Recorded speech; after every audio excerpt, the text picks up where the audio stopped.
the AfterLife Wrestling Federation. For over 100 years, the revolutionary force in slam bang Western style wrestling. And this week, they went all out. Hello, everyone. Welcome to the latest recap of your pay-per-view specials called 12 Days. I am Andrew McHale, joined by S.K. Greene. We are the people. This is basically our brainchild for how to keep the memory of everyone alive. Mm-hmm. Yes, and and again, we have the same rules that go forward on this one, where there is no religious viewpoint or anything that goes through. There is no value judgments. Yeah, it doesn't go for these ones, and it has the other things on them where you can say that if they were a wrestler, they are eligible on this one. There's no heaven or hell or anything like that. And likewise, that means that people who have passed on, who did these things in them, can become eligible if just by passing on. If you have something case like this one where, for example, from the deaths of this year, Rockin' Rebel, he would be eligible to wrestle, even though we will also say, fuck Rockin' Rebel, fuck him in 3 very specific ways, so hard, so bad, and wicked bad. And we're off and running. Yes. We're going to go over the list of some of the rookies that have come onto the scene in 2018. 2018 was a big year for the AfterLife Wrestling Federation. They made the bold move of splitting into basically 2 brands for this one, the blue and the red, because so many people have been coming through lately. Over the past decade, we've had so many, and it's kind of the unfortunate part, we've had a lot of national names that have come through, that they're starting to come in as the territory era ends, the national era begins. Well, I will give one benefit on this one, that a lot of people are coming in, but there's a lot of good prospects who are coming in with a lifetime of serious experience in the mortal realm, and who are coming in after a long time experiences coming in their 60s, 70s, 80s. It's less depressing than in the earlier eras than this one, where they had a lot of talent coming in, but they were coming in their 30s or 40s. So, right, yeah. So there's a big positive there. That is good news. You'll have to excuse us. We're both eating dinner right now. Mm-hmm. So we want to give a shout out to Cage Side Seats member Signor, who presented a list of people that joined the AfterLife Wrestling Federation card, shall we say, in 2018. We're just going to go over a list of them and not just talk about who they were in the mortal realm, but also what they're doing here. Mm-hmm. First name he brings up is Johnny Valiant. Valiant, of course, one of the great tag team wrestlers in the Worldwide Wrestling Federation. He and the Boogie Woogie Man, Jimmy Valiant, very popular. Johnny right now biding his time on the developmental gold brand. Mm-hmm. I think they're sort of waiting for Jimmy to join him. Yeah. Well, at least there is the benefit that, in addition to his team as the Valiant Brothers, he was also an accomplished manager with the Dream Team in WWF as well. So he has possibilities to do, even if he's not in a tag team at this moment. Yeah, you never know. Luscious Johnny V just might be at ringside sometime. Yeah. Motoko Baba passed away April 14th. The Japan regional really has been helped out by her guidance, and a lot of the mid-level Japanese wrestlers really started to get better marketing as a result. Yeah, she also was one of the biggest female people to run a men's promotion in Japan. There were many great female promoters who ran women's promotions, but she ran All Japan and ran it during its peak. And she had some times which were controversial, but had some benefits on it. There'll be the questions of, she was at the helm when she fought Misawa and he led to Noah. Things like having some question marks of whether you had to be in favor with her to get it big in All Japan, and for sicking John Laurinaitis on the world. But all in all, a great businesswoman. And let's be honest, if there's a complaint about you that you have to be a friend of the promoter to get pushed, that's everybody. So yeah. You do not annoy the promoter. That's just another story. Mm-hmm. Bruno Sammartino went straight to the main roster. He's on the blue brand. Doesn't really have the main event cash that you would expect on the blue brand, but is a very solid hand. has done well, was part of a great Survivor Series match against Devastation Incorporated. Looks like he and Vern Gagne might be forming a partnership down the line. So I'm really looking forward to seeing what Sammartino can do as he adjusts to really the modern style that he was always a little reluctant to get into. Well, yeah, because even though WWF won the war, in Bruno's time, he was basically a really good regional star on these ones, and it showed with him not being as big a star outside of the Northeast. And there was some problematic things in the time period because the WWF, shall we say, was very engineered towards ethnic heroes and putting the ethnic heroes on against each other, which sounds perfectly fine, but it can be very, very bad if you really think about it. That's that's comes with being the New York territory, really. Yeah. Let's see here. Paul Jones, one of the big. He is basically the Stokely Hathaway of the regional scene. He goes around all 4 U.S. regionals at this point, brings people in, sort of gives them a boost.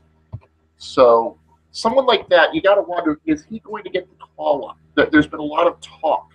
Now, to be fair, managers really are something that, is more popular in the Southeast region than at the ALWF level, so who knows? Yeah, but there is the benefit as well where even if Jimmy Valiant was on the mortal realm and hopefully will be for a while because he's a national fucking treasure, you have stuff like Paul Jones could easily be in rival with Johnny Valiant and have something similar to his rivalry with Paul Jones's army. So, or with I believe that's going to be a big one in the regional area. Yeah. I'll tell you this much: Huertas Lucha, the Mexico region, picked up a lot of good talent. Let's start by looking at Universo 2000, who joined in May. He was a CMLL champion on 3 different occasions. I was a member of the original Hermanos Dinamita, which brought us Máscara Año 2000 as well as Cien Caras. And they jumped to AAA and were one of the top stars over there. So Universo 2000 is somebody who I bet has really gotten off to a hot start in Huertas Lucha. Certainly a big name south of the border. And I look forward to seeing whether they think of bringing him up. Yeah.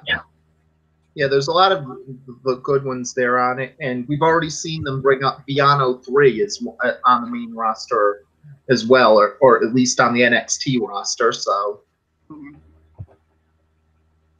one that was a complete no-brainer to put on the main roster right away, Big Van Vader. When he became eligible in mid-June, he was almost immediately picked up by the Red Brand. And SK, you are the Red Brand reporter. You tell me how has he looked so far in his first 6 months on the roster? Well, he basically looked amazing on these ones because you could see he actually lost a little bit of weight on these ones as part of he may have been 400 pounds, but 350, and he's able to do some moonsaults on it.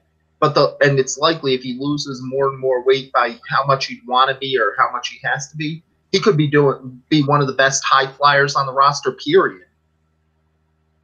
That's the amazing thing. And also, considering that he's part of the Grand Wizards group right now, with people like Ernie Ladd and 3 Minute Warning, Grand Wizard Ernie Roth is just building a stable of monsters right now. Yeah. And that also, not only the monsters, but they're people who are not just a horizontal game, they're also vertical as well. Remember, Rosie was also a very good high flyer for his size as well in his time. So, Matt Capitelli, really hard case to evaluate. Somebody who we were told could have been really good in the mortal realm, but never really got the chance. He's in the Performance Center right now, training alongside Brickhouse Brown and others. I don't really get down to the ALWF Performance Center much. I know you stuck in there. Well, I think that one big thing you've got to realize is that the fact that there's so much air in the heavens is really good for this one because it helps out the cruiserweight scene. And Capitelli was good enough that people thought he would have been a good cruiserweight champion. One of those many times where he was just barely about to be called up would have had him win the Cruiserweight title from Chavo Classic in his first match until they chose to go with Jacqueline in that role instead. So there was very, very, very good possibilities. And even if we haven't seen a lot, like Andy has said, we have seen great stuff. For his time in OVW during the Heyman era was talked about as a great run as well. So there was enough to say that if he had he's one of the most star-crossed stars in the business. If he had lived, he probably would have been huge. Another person, somebody who really does not get enough credit, Masanori Saito, excuse me. One of the people who worked well with the Japanese and American level. He's currently doing very well in the Japan region. He had big matches with Antonio Inoki. He had big matches with Jesse Ventura, Nick Bockwinkel, Hulk Hogan. A big deal in the AWA back in the day. It's said that he invented the Susurigatami that Ricky Choshu, Bret Hart, and Sting all use as their submission hold, so I don't need to tell you what the English translation of that is. Yeah. And you kind of have to wonder, he's a lot more comfortable in the Japan region. I'll tell you that right now. Yeah. I don't know. It's not that he wouldn't cross over. Keep in mind, he did a lot of good work in other regions as well, and even in his later years, he was good friends with top American names like Brock Lesnar, who did the Beast in the East show that they made as the first one because he just wanted to go visit Saito. There you go. Someone who is right now the Muertos Lucha heavyweight champion, Rayo de Jalisco, one of the big stars back in the day. Blue Demon and El Santo are both on the main roster. I have to imagine he will be called up in a year or two. He was one of the top champions in the 60s in Mexico, a big movie star as well, teamed up with his son. He was active as late as 2000, which would have put him, 65, 66 or so. His son is active. His grandson is active. This is someone I think needs to be reconsidered. I know that Rayo de Jalisco and El Solitario are tearing up Muertos Lucha right now, so it may take a while, but I think Rayo de Jalisco has a future in the ALWF. Yeah. I could definitely see it because there's a lot of good luchas who went through on it, and Lucha Libre has gotten a bad rap for a lot of American fans on it, and hasn't gotten a lot of leeway in things like the Wrestling Observer Hall of Fame for it, but there's a lot of top-tier luchadors who could absolutely compete in this level. Speaking of somebody who could work at many levels, now I've heard that he's agreed to go on the gold brand. Brian Lawler surprisingly joined the pool in late July. Mm-hmm. Better known, of course, as the son of Jerry the King Lawler, who will, whenever his time. We thought we were getting him in 2012, but that didn't work out. Yeah, thankfully he couldn't come to terms on that time, and the world's a lot better for him, even if he is a problematic fave in this time period. Sure, yeah. We still love you, Jerry, even if you're a pervert. Yeah, Jerry, we're not insulting you in any way. We're telling you you're one of the greatest of all time. Yeah. Brian Lawler, of course, famous for being part of the Too Cool trio with Scotty 2 Hotty and Hall of Famer Rikishi. Mm-hmm. But even then, even before this, he was one of the first guys who it just seemed like was going to be a big star, if only because the Aftermags sold him as this huge deal during his USWA run, and it just seemed like he was going to be huge either way without the gimmick. And he had a lot of problems that caused him to be in Too Cool as his big one, but hopefully he's at peace now when he's in the Performance Center. So, right, I got to think this is somebody who could easily bring a different style to even to the gold brand, in as much as he'd be someone who could do more with less. You don't often see wrestlers who are good at doing nothing and making the crowd love it. Obviously, you have Jerry the King Lawler. You have Larry Zbyszko, probably one of the best of all time at doing that. William Regal deserves credit as well. People who, through stalling, through not wrestling can make a match better. It's very rare skill, and it's something that Brian inherited from his dad, and it's something I look forward to seeing. Yeah. And that's also interesting because he was one of the first cruiserweights who could do the stalling era. And that's even more of a surprise because cruiserweights are more of this is the car crash division. This is what you go to see, move, move, move, boom, boom, boom stuff. Right. And yet he's able to work cruiserweight and still stall. That's kind of a rare trait to have. Mm-hmm. Nikolai Volkov, who's currently on the Gold brand, was an easy pickup. Now, obviously, with geopolitics being what they are, his most famous routine is a little out of date. So there's sort of a confusion of what place to put him in the long run. Well, I think that if he was, one of the good things is that the USSR as a country is also in the afterlife as well. So there is the chance we could still be the evil Ruski in that era as well. So, and if worse comes worse, just make him a Saurus. Mm-hmm. Of course, one of the big things about Volkov is that, and this is a fun story that we always have to tell with him, is that he grew up in Yugoslavia. He defected while in Austria. When Vince McMahon Jr. presented the idea of making him the evil Soviet, he hated every bit of it. He did not want to represent the Soviet Union. And it was Jerry Briscoe, I believe, who told him the secret, which is show them why you should hate it. Mm-hmm. And that really was the spark that turned Nikolai Volkov into such a big deal. Yeah.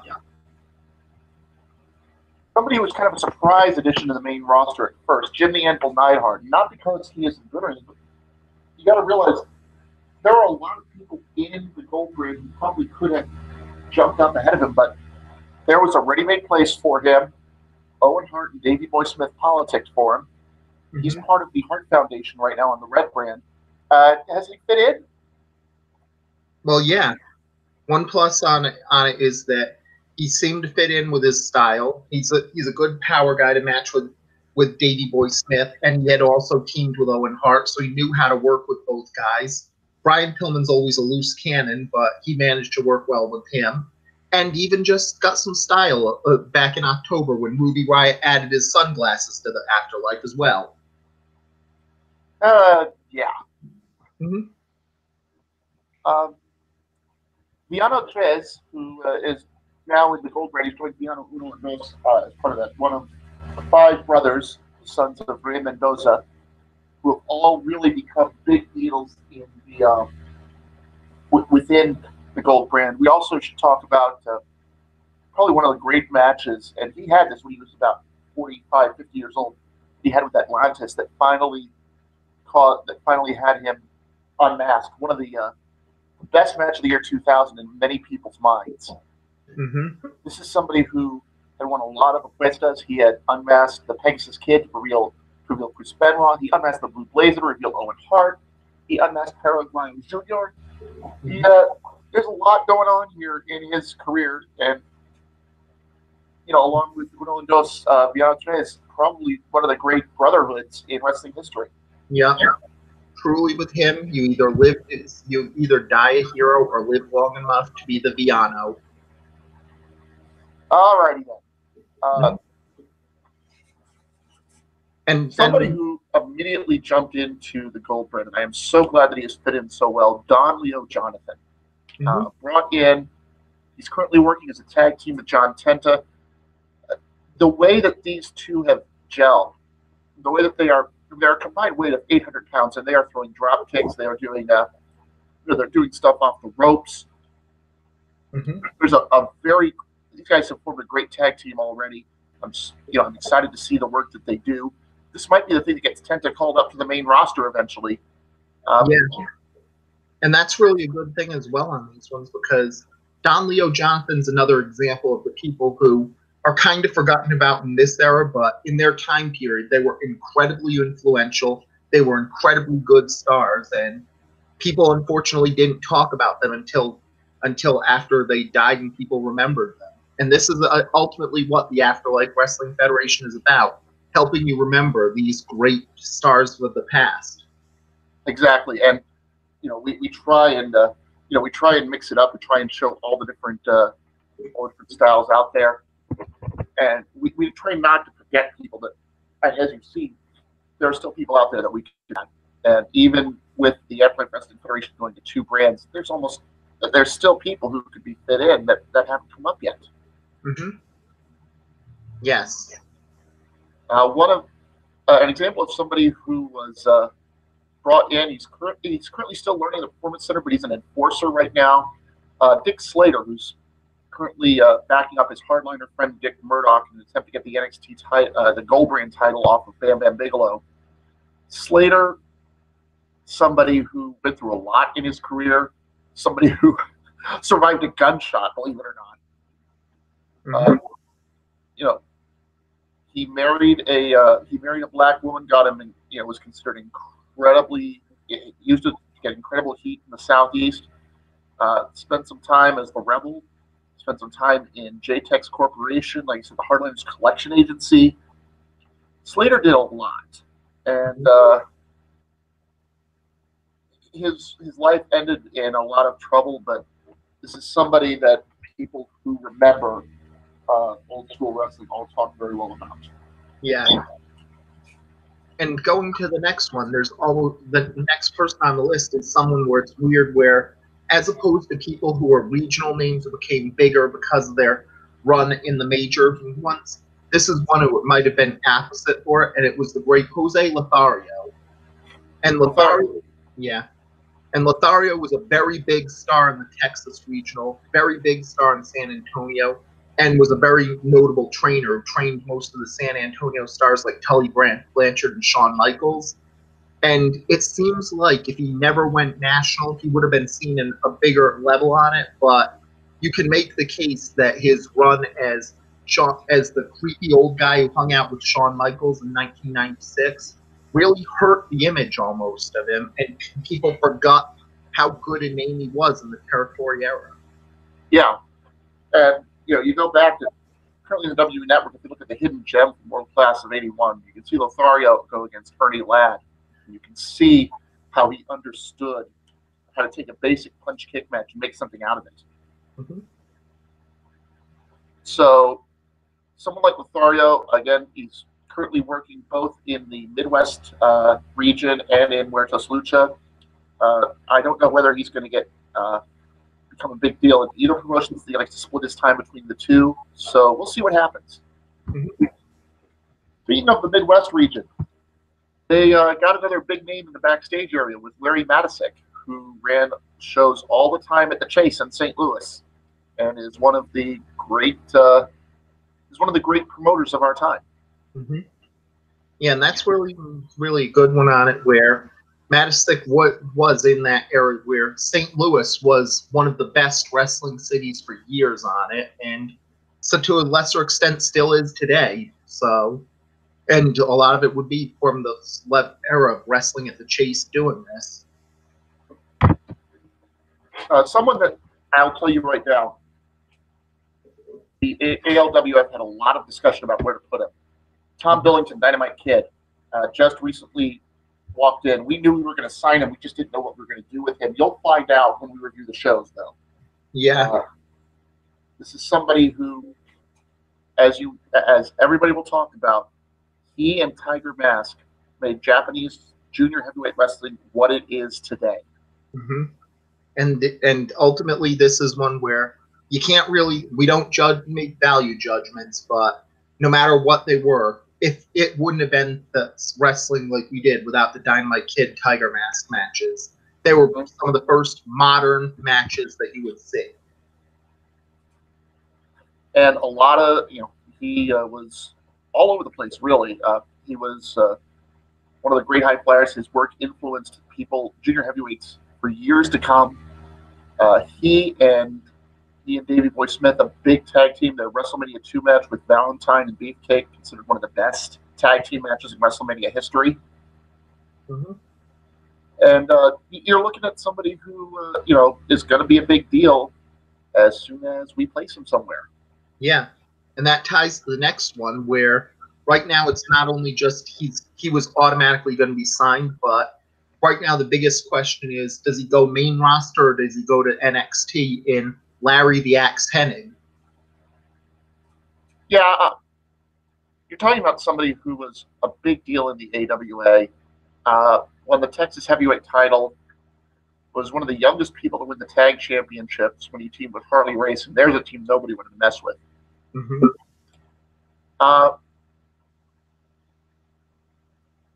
He's also famous, of course, for being Roddy Piper's first opponent in a match that Piper basically got clobbered. Everyone's going to start somewhere. What can I say? Yeah. Larry nowadays, of course, is remembered as the patriarch of the Hennig family. Mm-hmm. Kurt is on the main roster. The man in WWE as Curtis Axel is the grandson. Yeah. And of course, on Curtis Axel, he of course is not dead, but his career is. So, cha-cha-cha-cha. Hello. Other people, those are just the big names. But there were others that we thought about bringing in. Let's just look down the list of some of the other names that that we've thought about. One that we did bring in, who's currently working on the Gold brand, the developmental brand, Mountain Fiji from Glow, the first Glow wrestler to become eligible. A huge wrestler at 350 pounds. Made a lot of crossover appearances, really was one of the big stars of Glow at the time. So I'm not surprised, really, that we decided to snap her up. Yeah, and it was also a surprising first-time thing for a lot of things. Like with Brian Lawler, you had technically the first NXT wrestler who would be in the levels here. And for the women's feds, not only do you have the first Glow wrestler, you have the first Shimmer wrestler in Lynn Byron, who worked as Ray in this company. Yes, and we gave her a Performance Center invite as well. Nate Busick, Big Bully Busick, a pretty famous powerlifter in Germany, had a very recognizable look, like something out of the 1890s, and so he's currently working the Indies, especially in the Southeast, where they appreciate his old school look and his heel tactics. Mm-hmm. He was given a look at the Performance Center. I don't think he really measured up, though. Yeah. The big thing on him is he'd be more gimmick, but he wouldn't really have the same benefits on him. And of course, for the smaller names on it, someone who the NXT went with is NXT's announcer Mike Hogewood. So that's Hogewood, somebody who does a lot of announcing. He does a lot of the AfterLife NFL stuff in the Southeast. But he takes his time out. He is the play-by-play man for the Gold brand, the developmental brand. Mm-hmm.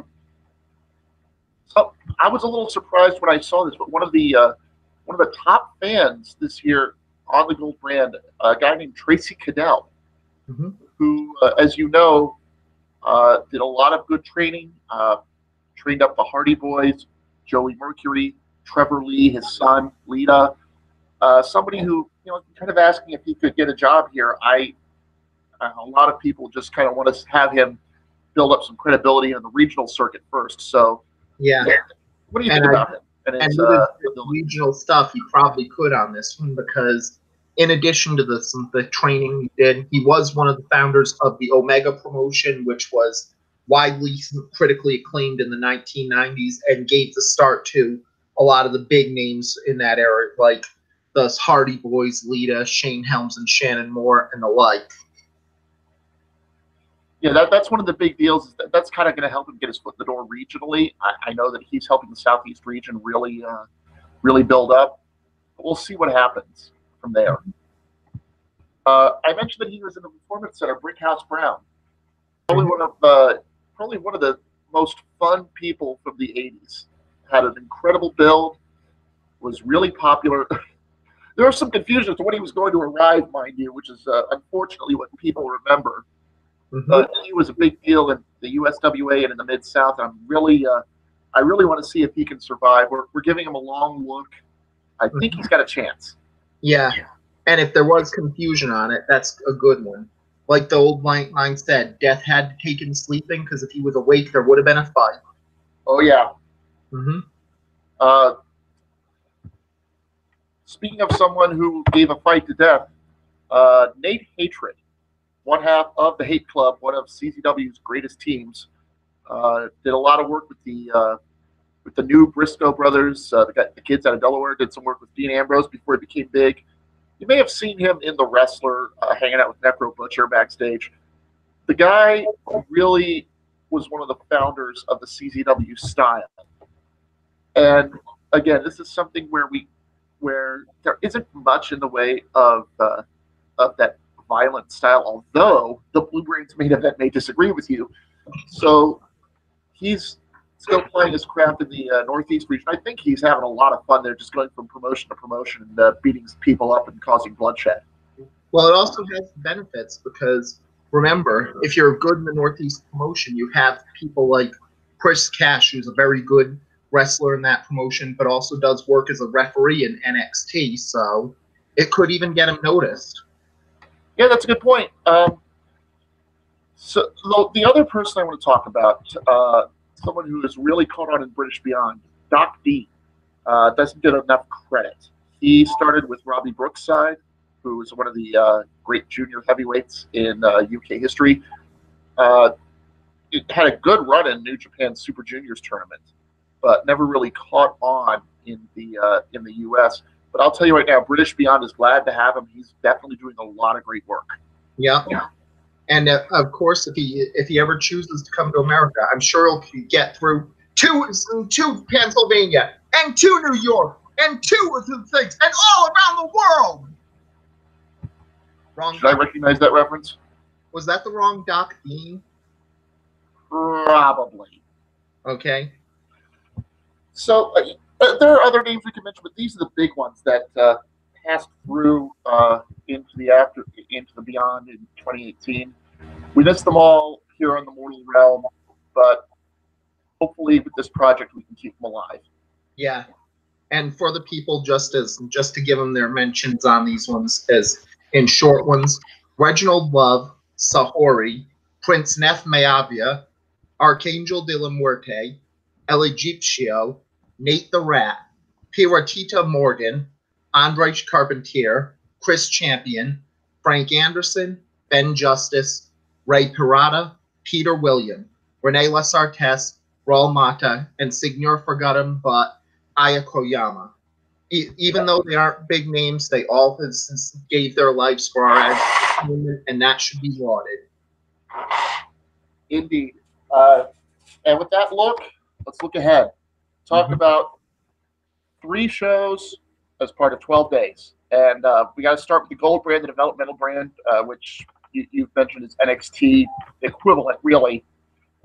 The opening match for their show was one that really I think was needed to get some momentum back. 3-on-2 handicap match, Los Villanos against the Vancouver Giants. As we mentioned, that's John Tenta and Don Leo Jonathan. The Giants started off really hot in NXT. They almost dethroned Toru Tanaka and Mr. Fuji, couldn't quite get it done. And so there was a question as to whether they were going to spin their wheels a little. I'm glad they got this mini program and were able to sort of rebuild themselves. There was never any doubt that the Giants were going to win. This was basically an opening match. Tenta pins Viano Dos with the Earthquake Splash. Took about 10 minutes. I saw the review said 2 stars on it, for what that's worth. Yeah. Really, the question is, do you think Tenta and Don Leo have a future as tag team champions on this brand? Well, honestly, I think they absolutely could, but that's a question where Tenta is a very good journeyman for the group, and it seems like Don Leo Jonathan could be a future main eventer on the brand, but Tenta could do anything. He's a tag team guy. He could be a main eventer. He can be a comedy guy. You can use him wherever you want on the main roster. It's almost shocking that Tenta hasn't made it yet. Yeah, I think a lot of that was that there was this confusion as to where he could be. He started out as the Earthquake, relived his time with Dino Bravo. There wasn't really a feeling that he knew where he wanted to be. But now with reuniting with Leo Jonathan, I think that it's really lit a fire under the 450-pounder. Yep. Well, that's also going to be them, because a big problem with NXT is that you know that it's hard, not just because there isn't many promotions on these ones, but when they do have promotions like this, it comes in the form of expansion tournaments on these ones. And if you made the takeover card, that probably means you were protected. And if you're protected, that means you can't have a shot at the main roster. And that was a big question mark on these ones. And both, as we know, there was the Christmas gift match on the 12 Days of Christmas, where both brands got to have a tournament of 8 men where the finals would give you one spot on the roster. We'll go over those when the two shows are brought up. Definitely. Yeah. But the second match, the recently heel turned Mountain Fiji dominating June Byers. Fiji, I think, is somebody, if they keep this momentum going, she and China could have one heck of a lady hoss fight. Yeah. That seems like it's going to be very big. And it's surprising that this worked, because usually Mountain Fiji was a very good babyface. So. Yeah, but I think part of the problem is that, as we've mentioned, thankfully, there isn't much competition for the women's division in ALWF.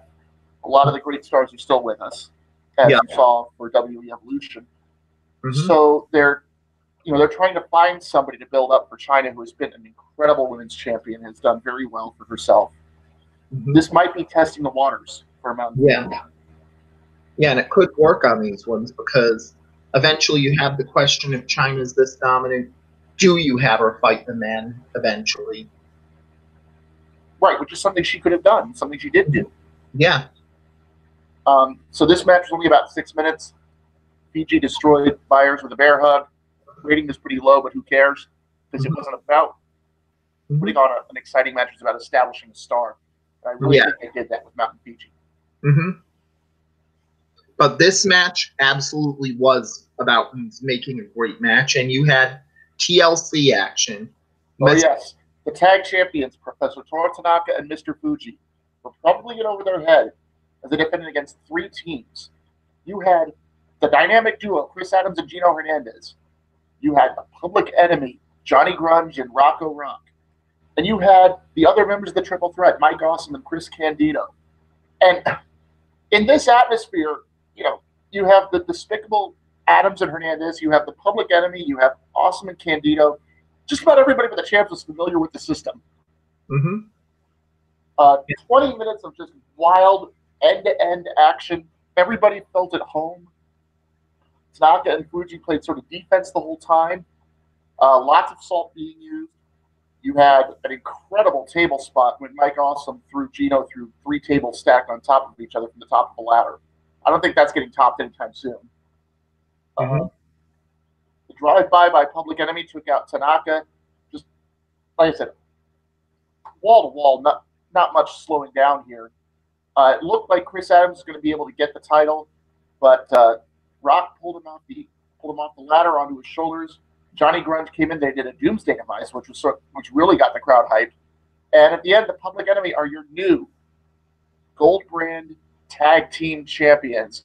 Well earned. This is a team that has been there for some time, has taken the time really to. They got off to a rough start, kind of rubbed a couple people the wrong way, but they have definitely earned their place atop the tag division on this brand, and an incredible performance. Yeah. So I checked with the boys. They said it was 4.5 stars. I'm not one to argue with that one. That is, I mean, what can you say? You have, 4 very good teams, and you had, 2 teams that, you had teams that were used to using weapons. You put them in a match like this, it's going to deliver. Yeah. And that's really the benefits on it. Again, the 2 editors said this would have been 5 stars if it was in the West, but it was 4.5 stars easy. Yeah. After this, there was a vignette for Brian Lawler. I guess we got our answer. He's going to be in the Gold Brand. Yep. And then they had the moment where it was almost just a shock on these ones, where you had Larry Hennig in the crowd for this one, and I'm still not sure on it, but at least he was in the crowd for the takeover. So yeah, we'll see what happens to him. But the fact that they acknowledged him, give him his own shout out, I think that's a really cool thing. Yeah. After this, we had the Battle of the Islands. find out who the true king of the islands was. It was the king, Curtis Ayakea, and the chief, Peter Maivia. Mm-hmm. Two guys who were huge in the Pacific territories back in the day. King Curtis dominated early on. Maivia got the crowd riled up, got them behind him. After about 11, 12 minutes, Maivia slapped on the stump puller, got the submission. And, these two really clicked well together. I'm really excited with what they were able to do. Well, that's usually a good thing because most of the stars from the islands are consider each other family. So, of course, they're going to put each other over and work well together. So, and Maivia is one of the stars of the group. And so there is the case that's going to help there as well. Heck, I believe that the High Chief has been trying to get them to give a look at from the other ones, Prince Nef Mayapa as well, but just as a favor to him. So yeah, and of course he's been scouting the Australia promotion being run by his blood brother Amatunai Anawai to find out if anybody is worth getting a look there. Mm-hmm. This brought us to our main event as the champion Bam Bam Bigelow defended against Dirty Dick Murdoch. Dick Slater was at ringside for this one. They couldn't get rid of him. Bigelow used his agility early on, controlled the first part of the match, tried to put it away early with greetings from Asbury Park. Slater tripped him. Murdoch fell on top for two. Murdoch controlled the advantage. Got a very close fall with a heart punch around the 12-minute mark. A lot of people bought that one. He went up top, looked for a senton. Bigelow moved out of the way. Bigelow started his comeback. At about the 18-minute mark, Bigelow went for the diving headbutt, and Murdoch caught him in midair with the claw, using that leather glove that's very controversial.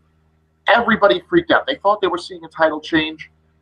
Hand went up once, up twice, down twice, up the third time, and Bigelow used it to grab the ropes, keep the match alive. At about the 22-minute mark, Murdoch looked for the claw again. Bigelow reversed, got a back suplex. Both men were down. And wait a minute, who's that? And that's probably surprised that we didn't get him in the crowd at TakeOver when everybody knew he was going to sign, as that was the Dynamite Kid showing up. Yeah. Dynamite Kid runs into the ring, attacks both men while they're down. Referee throws the match out. Dynamite Kid throws the ref out. He gets a chair, slams it into Murdoch, slams it into Bigelow. He holds the title up high. That's how we went off the air, with the Dynamite Kid announcing he wanted gold. Yep, and that's gonna be interesting because I'm a little surprised that they would go with people like that with people like Dynamite Kid on the yellow brand. But come to think of it, it's a pretty smart move. Look at the yellow brand's roster. You have people like Chris Candido, Crash Holly, Hayabusa, Canyon, Brian Lawler, and it's now coming in. Then you have Matt Capitelli, who's been getting some credit as a great cruiserweight. And that could have the leanings of a very good cruiserweight division. And Dynamite Kid could lead that to greatness. Yeah, he's the kind of guy who could teach the juniors how to fit in their style with the rest of the Afterlife. I don't doubt that, it's looking like he's going to be the person to dethrone Bam Bam Bigelow when all is said and done. That's something that a lot of people will be looking forward to. Yeah. And even then, Bigelow could probably be a good work challenge for him because Bigelow is also a good high flyer for his size. Yeah, he would not be afraid to bump around for Dynamite when those two meet. So that last match got 3. The Island match got 3.5. So you had a few good matches at the end. It really saved itself in the second hour of the show. All in all, I'd say it was a good show. Mm-hmm. Yeah, but TakeOver usually delivers, so it's not surprising that TakeOver would deliver in this case as well. Exactly. And with the big surprise at the end, the big reveal of Dynamite Kid being the force that's going to try and upset the main event division, that's really what this brand needed, considering it needed to restock. It was going to lose 2 people to the main roster, so they had to go with it. Just losing 2 people. Remember, at Survivor Series, they lost Tom Zenk to the main roster. That's a good point, yeah. So that was on the 23rd. 3 days later for Boxing Day, the Blue Brand stood up and said, let's see what we can do. We had 9 matches on the card. We had 4 titles on the line. You had Buddy Rogers defending the ALWF Championship against Junkyard Dog. You had the TV champion Vern Gagne defending against Eddie Gilbert. Your tag champs, David and Kerry Von Erich against Freddie Blassie and Mad Dog Vachon with Gary Hart. You had the women's champ Chyna defending against Luna Vachon. And the big match, in a lot of people's eyes, of course, the horror show cage match. Not just a cage, but a cage with a lot of weapons everywhere. Roddy Piper and the original Sheik were finally going to settle this once and for all. A very loaded Boxing Day card that we were very excited to bring you. The only bit of news was on the pre-show. As you know, Sam Muchnick was fired as the commissioner of this brand. He's now Buddy Rogers' manager, but we needed somebody new and somebody who's going to try and keep a hold of Muchnick during their match.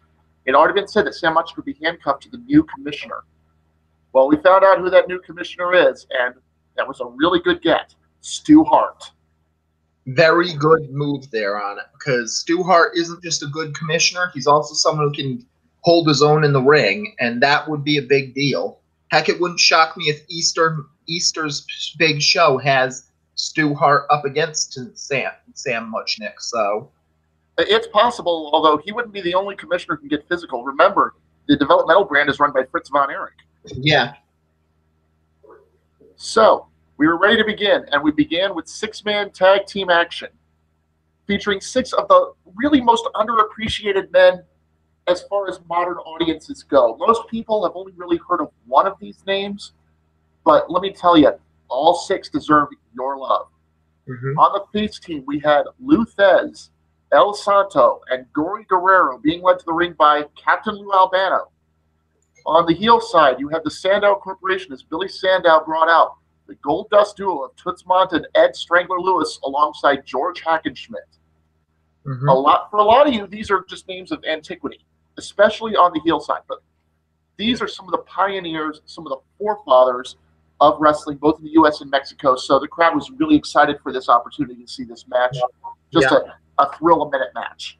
And if you think that this is going to be a bad match because of the fact they're names of antiquity, we remind you one of the core things about the AfterLife Wrestling Federation is that we rank what we feel that they would look like if they were wrestling in 2018 today. So wrestlers like Hackenschmidt or Lewis won't be held against them that they wrestled in an era like the 1910s, and we would try to simulate what they would look like if they were a similar wrestler in 2018. And I'll tell you right now, I think that this trio on the heel side, Hackenschmidt, Mondt, and Lewis, would be a great varsity club style team. Yeah. And they'd probably all be very good technical wrestlers. They would probably be good mid-carders, possibly even MMAs trained in this era. Right. And they were able to show this. They kept Gory Guerrero isolated for most of the match, applied all sorts of holds and slams. Definitely, there were several times we thought there was going to be a submission. It didn't happen. Gory was able to escape a double team.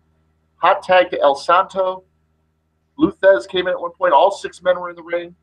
During the chaos, Sandow tosses a foreign object of some sort. I didn't get a good look at what it was, did you? To Ed Lewis. Lewis cracks Gory with it, and the Sandow Corporation walks off with the win in 13 minutes. But just an incredible display of how technical wrestling can be used against high flyers. Really felt like there was a rock, paper, scissors element to it. There was no stopping in this match. A lot of frequent tags. This was a surprise match, really a surprise match. On most cards, could have been match of the night. Yeah, that was very good on this one. Where it seems like it would have been a very bad match just from those in time period, but that could probably be a 4.5 star match right there. Yeah, I think it got 4 at the end of the day, which will tell you something about how great everyone involved is. Yeah.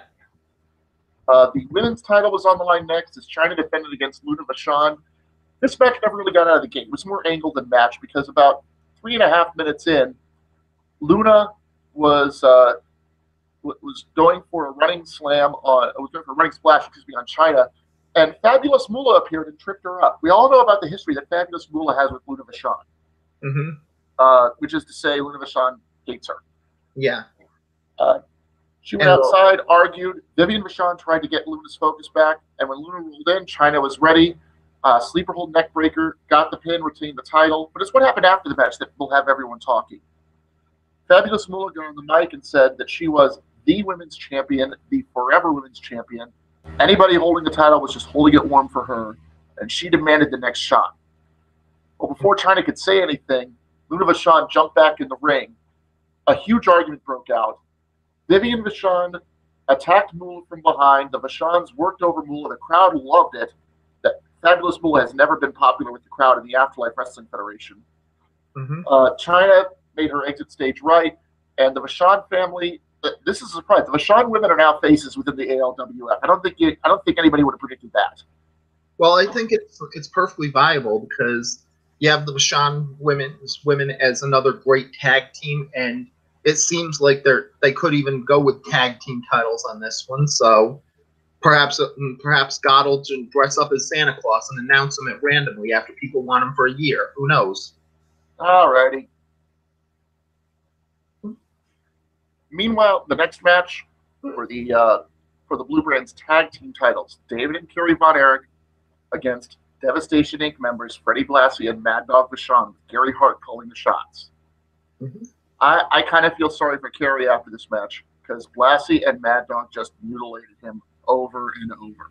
Yes, this is one of the pluses with the Von Erich brothers on it, where you could see how much of a connection they had as baby faces, and because of that, they just suffer so beautifully in this role. Like, Blassie and Vachon just destroyed these two people in so many ways. You could see little girls' hearts breaking as the Von Erichs got destroyed by them. I think there was absolute panic during the heat segment on Kerry. You know, Kerry always was good at blading. We saw that when he faced Jerry Lawler in the AWA, but Blassie and Mad Dog are good at making that cut even worse. Yeah. And throw in the fact that Blassie's willing to lick the blood off of people and drink it. There was people who were running out of the things in terror from this. Blassie is just evil when he wants to be, and this is what he wanted to be. Oh my goodness. And thankfully for everyone concerned, David got the hot tag. He came in, took on both guys. It looked like the Von Erichs would win. They had the double claw on, but Kerry the blood loss got to him. He staggered. He fell down. Blassie escaped. While Gary Hart had the referee, Blassie added a low blow. Vachon with a pile driver to David, and we have new tag team champions, Devastation Incorporated, Mad Dog Maurice Vachon, and Classy Freddie Blassie. Just an incredible tag team match. Very formula. Worked it so well. It's going to be interesting to see where the Von Erichs go from here. Well, it's going to be a plus on these ones where you have to wonder if they're going to keep going. One plus that they don't really work on is that you don't know why they wouldn't even go to NXT, where their father runs the promotion there. So there's chances, but there's a lot of possible ways that the Von Erichs can go. And I've heard rumors that Kerry might be in the next Pennies from Heaven ladder match at the Easter show. So who knows? Yeah, and even David could go well in those ones. So, but if worse came to worse, you have Mike Von Erich right there to be a tag team partner for one of the two if the other one goes singles. So we'll see. We will see. The next match was for a spot on the Blue Band roster, and look who the two competitors were. And let's what's that? And what would the storylines be for Big John Studd and Bad News Brown on NXT so far, for the people to bring them up to speed? Well, Bad News Brown was a complete loner. So he didn't trust anyone. And he said he deserved better than this, but he was being held down by that sharecropper Fritz Von Erich, who kept giving bad recommendations. And really, it was his insistence that caused these two tournaments to happen in the first place. Brown went through very easily. He defeated Don Leo Jonathan in the quarterfinals. He got some luck, but he defeated Chris Candido in the semis, and here he is taking on Big John Studd, who, really, since he lost his title title shot against Bam Bam Bigelow hadn't been doing much. There was a sense that the Heenan family was going to bring him up until they got Gorilla Monsoon, which sort of threw everything into a bit of flux. So maybe Stud needs that extra push on a different show. And you know, he came out as a very good baby face in this match, taking on Bad News. Yep, and there's also those benefits where Stud could do a lot of different things for it as well. Even if he didn't go as a singles act, he could be a very good tag team worker. Remember that he was a former tag team champion with Killer Kowalski, who they always are looking for a spot for him on the card. So yep. At the end of the day, this was a good 7-minute match. A lot of power, a lot of crowd work. Stud picks up the win with an F5 on Bad News Brown. Congratulations to Big John Studd. He's now a member of the Blue Brand. Yep, and it's a great spot for him. So the one thing that I would be concerned about is, will Bad News Brown get, you know, what's he going to do when he goes back? Yeah, you know that this is going to be a problem, and that's another thing for the NXT roster where you may have to see one of the Von Erichs come to protect their father in this case. Going to be interesting. Up next, TV title match. All TV title matches, of course, have a 15-minute time limit, which I wouldn't be bringing up if that wasn't a point. Vern Gagne, the champion, doing a rematch with Hot Stuff Eddie Gilbert. As you recall, about a month or two ago, these two were having a TV title match on free TV when Blassie, the Shawn, and the Sheik all got involved, and that's really when Devastation Incorporated was formed. Now, Gilbert decided not to join the group, saying he wanted to go on his own, he wanted another shot at Gagne, and of course, Vern is a fighting champion. He agreed to it right away. And these two, I mean, it's weird. You would think that Vern Gagne could have a decent match with anybody, but something just didn't feel right in this one. What do you think? Well, that's one of the problems where Vern Gagne is too old school. He's too straightforward. He's too amateur for these ones. And then you have Eddie Gilbert, who's so hard. He was proto-hardcore. He was so charismatic. He was so sports entertainment, if you will, on it. He might have been the best WWF guy who never really worked for WWF in many ways. So you had two entirely different styles of wrestling, and those two things just were like oil and water. And that's too bad. Match went the full 15. It looked like Gilbert was going to have a chance when he hit the hot shot late, but too much was taken out of him. He couldn't cover in time. Title limit draw. Gagne retains. Not the most popular decision, I would say. Yeah. Yeah, eventually Gagne is at the point where they probably need to make a change eventually, so... Yeah, his TV title run has not really been doing it for anybody. And this might be the catalyst. This next match, oh my goodness, that was everything people were talking. They were talking about, Greeley and Jones were talking about this match ever since it was announced as being the greatest match of the week. And they felt it was going to be the greatest match of the year. Yeah. Chris Benoit and Mitsuharu Misawa, who had a double countout as part of the November show, on opposite teams, and now they were going to meet one-on-one. Yeah, this was just, it was a thing of beauty. They should have sent a poet. It was beautiful. Both guys were flying all over the place. A lot of Benoit went back to his Wild Pegasus days. I mean, just, I don't know how he got such distance on that one dive he had about 6 minutes in, but it was amazing. Misawa was hitting everything he could think of. Benoit kept kicking out. Benoit would hit everything he could think of. Misawa wouldn't lose. It looked like this was going to be one of these. Nobody knew what was going to happen. There were fight forever chants in this one, and I can't disagree with that one. Yeah, and even if they did literally fight forever in the afterlife, no one would have had a problem with that. It looked like Misawa was going to get the advantage. He applied an STF, something he learned from Luthez. Benoit elbowed out. Benoit with 5 straight German suplexes, and Misawa is known for having that neck weakness that cost him on Earth. I think he wanted it to carry over so he'd get some sympathy. He didn't really have to. Yeah. Well, and then that's a skill of your talent on these ones, where if you have a weakness in your psychology, using it to give them something to work is just wrestling 101. Exactly. Benoit goes up, diving headbutt, misses. Around this time, the crowd is just, who's going to win this thing? Mm-hmm. Yeah, this was just, you had to see this match. People are dying to see this match. Cha-cha-cha. Misawa went for a powerbomb on Benoit. Benoit reverses to a sunset flip. 2 count. Benoit gets him down with a huge powerbomb of his own. Diving headbutt. Very close 2 count. Crowd is going crazy. And then Benoit, I can't believe this happened, but what happened next? Benoit hooks Misawa up, hooks the arms. We know where this is going, because if Misawa did it, it would be the Tiger Driver. Benoit gets him up, holds him up, leaps, and drops him in a leaping Tiger Driver. It's like the Tiger Driver 91 almost in terms of devastation. Misawa's not moving. Benoit gets the 3. And after the match, people are checking on Misawa. It looks like he had to be carried off on a stretcher. Benoit shows no remorse whatsoever. 22 minutes of these two just beating the living hell out of each other.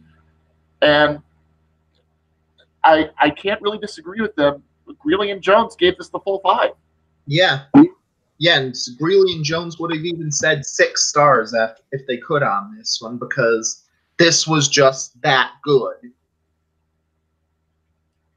And the way that it ended, with Misawa's known neck issues, and with him getting carted off, Benoit just looks vicious now. Yeah. Yeah, this is one of those favorites entering the Ashes Rumble coming up in February out for a performance like that. Yeah. Yeah, Benoit just looks like he's going to be a mega heel right now, so. Well, after that, the crowd was really just they were exhausted. They needed something to get them back into it. So out come Muchnick and Buddy Rogers, and they promised that JYD is not going to get his fleas on that title. They promised to put down that mongrel, and they promised that nobody like that, no low life like that, could possibly touch the true Nature Boy. This promo kind of walked the borderline. Yeah. Yeah, this was a very problematic promo on this one, and that's usually a problem because we saw at WrestleMania 19. You get too problematic, you gotta change plans and have this guy win just to shut this asshole up. And unfortunately, that's a problem we don't see that often on the Mortal Realm, where they do change plans and say, okay, this is over the line. He must lose. Well, out came Stu Hart. He handcuffed himself to Sam Muchnick. And this match was odd. I mean, Buddy Rogers is somebody who does very well with technical wrestlers. JYD is very much a straight-ahead brawler. So there was that issue that really it felt like 2 different matches at times. JYD's selling had a little bit to be desired, but Buddy Rogers was willing to make this work at the end of the day. It looked like Dog was going to get this about 6-7 minutes in. Buddy Rogers slid out of the ring. He started to walk to the back. Stu Hart called for the mic and said, no. You get back in here, and if you don't, I'm vacating your title. Buddy Rogers stormed back in. He clipped JYD, went for the figure 4. Dog was too close to the ropes. JYD was able to make the comeback. During the chaos, Stu Hart tried to stop Buddy. Muchnick tried to stop Stu. Things went wild. Brass Knuckles wound up in the ring. You'll never believe how that happened. Buddy Rogers found him. He clocked JYD with them, but he was caught. Your winner by disqualification, the Junkyard Dog, but still ALWF champion, Nature Boy Buddy Rogers. Yep, and this is going to be interesting as well, because there's a chance that with these, this may have given Junkyard Dog a possible Rumble win as well. So, well, about that, we found out later in the evening that Stu Hart ordered a rematch at the Ashes This one, no disqualification, a street fight, JYD and Buddy Rogers for the ALWF title. Mm-hmm. So JYD is not in the Rumble match itself. He's going to get his title shot at that show. Yeah. To continue the cool down, the next match really has been brewing since August. Big Daddy and Billy Robinson used to be the tag team champions on this show. Robinson turned on Big Daddy and joined the Sandow Corporation. Big Daddy's trying to get his hands on him ever since. Finally, he got him one-on-one. This was a massacre. Yeah. Big Daddy just threw him from pillar to post, chopped him down, splashed him. Didn't even take 5 minutes. Mm-hmm. Big Daddy gets the feel-good win. And then he gets on the house mic and says to the kids, hey, let's go celebrate. I went to the hall next door. I got milk and cookies for everyone. Let's all have a good time. Mm-hmm. Yep, and that's perfectly straightforward on it. And every so often, you got to have the big hero to the kids taking the villain to the woodshed, and this was probably good. If you in case you're wondering why he offered to take the kids out of the arena, that last match might be part of the reason. Yeah, because the main event is one we wouldn't want kids to watch at all. Yes, this would be one of those where it would give kids nightmares. This match, a horror show cage match between the Sheik and Rowdy Roddy Piper. Gary Hart stuck on the outside. Weapons everywhere on the inside. And the Sheik came out in his white Arabian pants. Roddy Piper kept the white shirt on. I'm just saying. Mm-hmm. Both men tore into each other. Both men used the cage as a weapon. Both men juiced very early. There was blood all over the mat. Piper's shirt was pink by the end of the match, which was a long way off, by the way. Mm-hmm. First real weapon to come into play was a chair used by the Sheik. Piper later grabbed it, did some of his own damage. Sheik pulled out a spike, worked over Piper, dug his pencil in to make it even worse. Piper grabbed a baseball bat, and in one of these great callback moments, he then went to his jacket. Piper pulled out some paraffin, wrapped it around the baseball bat. First few shots with just the paraffin bat. Along the way, Gary Hart slid a cigarette lighter into the ring. We all know Sheik loves to throw fire. Piper intercepted it. He set the paraffin bat on fire. If you've ever seen the Sheik's Inferno match in Japan, this is how they created the Inferno. They wrapped the ropes in paraffin, they set them on fire. So here's Piper basically holding a torch in his hand and hitting Sheik over the head with it. Mm-hmm. It looked like Piper was going to get the win. Sheik, though, intercepted the bat, dug it into Piper's wound. You'd think it would cauterize the wound. It did for a while, but Sheik opened it right back up. Like I said, there was blood all over the place. Sheik refused to go for the pin. Piper refused to go for the pin.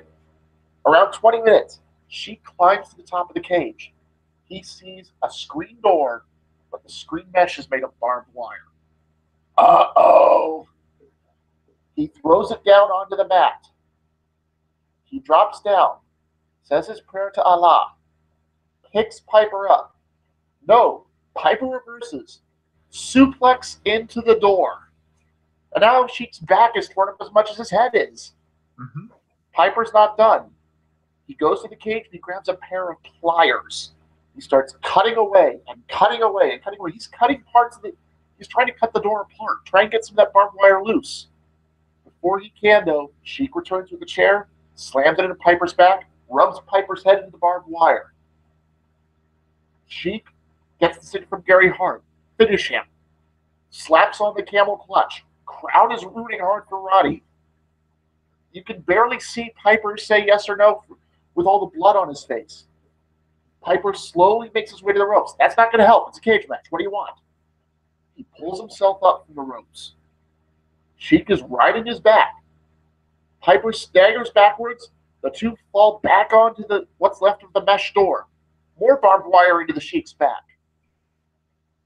Piper slowly gets up, and he reaches for the last weapon that hasn't been removed from the cage yet.